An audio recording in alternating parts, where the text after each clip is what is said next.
సామాన్లు వచ్చేసాడు. ఇదిగో కొబ్బరికాయ సెట్ అయిపోతే పెరట్లో కొబ్బరికాయలు వేసి పెట్టాను, కావాలంటే తీసుకో. అమ్మాయి పడుకుందా? మీరు గట్టిగా అరుసారని అలిగి పడుకుంది. మీ గీతతో కొంచెం ప్రేమగా మాట్లాడచ్చు కదండి.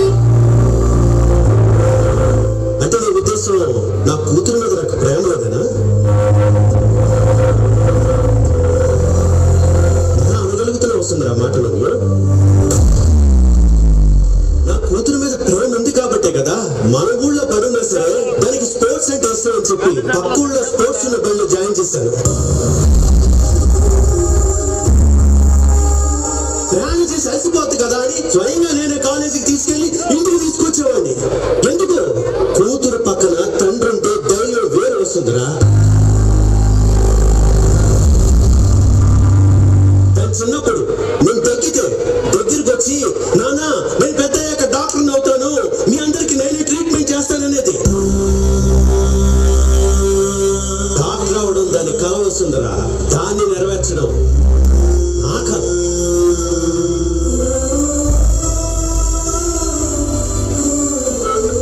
అందుకే ఉన్న కళను కూడా అమ్మేసి MBBS చదివించండి. మరి ఇదంతా ప్రేమ కాదంటావా?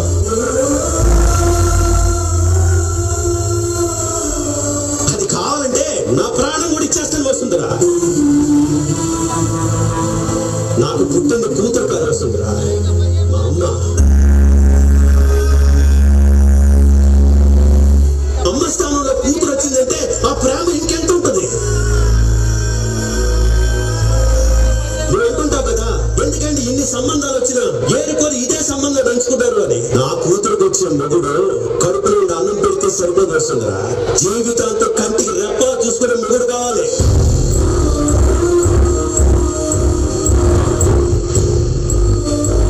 నేను చచ్చేంత వరకు నా కూతుర్ని కంటికి రెప్పలా కాపాడుకుంటాను.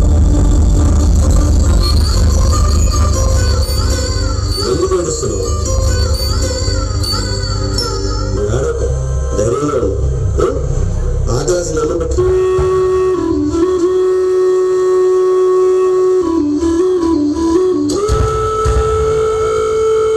అన్న భయమేస్తుందా?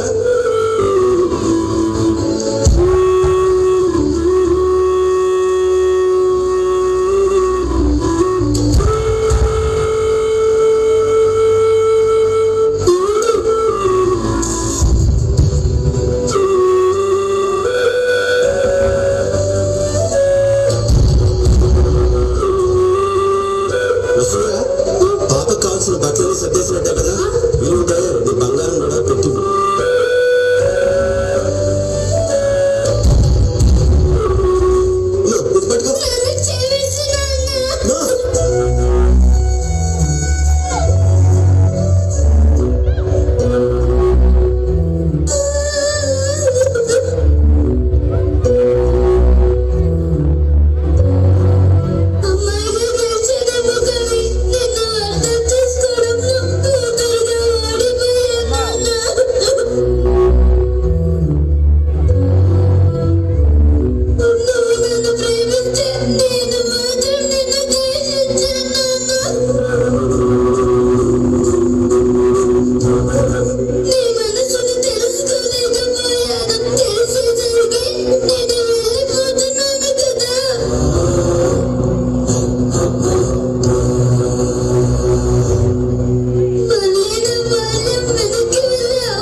కెమెరాలు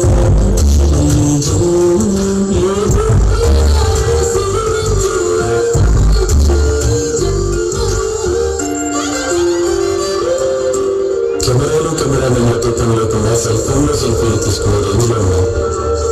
లక్షల కోసం ఎక్కువ మెగా పిక్సెల్స్ మొబైల్స్ కొంటున్నాను. కానీ ఒక్క సెల్ఫీలో నేను నమ్ముతాను. ఈ పాటకు పనిచేసిన అందరి ఫోటోలు నాన్నతో కలిసి రావాలని తంటాను. నాలో ఎక్కువ మందికి అలాంటి ఫోటోలు తంటాను. ఒకవేళ ఇప్పటికిప్పుడు దిగడం ఏ ఒక్కరి దగ్గర నాన్నలేదు. ఇప్పుడు మీరు కూడా ఫోటో కోసం వెతుకుండొచ్చు. కానీ మనం ఎతకాల్సింది నాన్న ఫోటోలు మాత్రమే కాదు.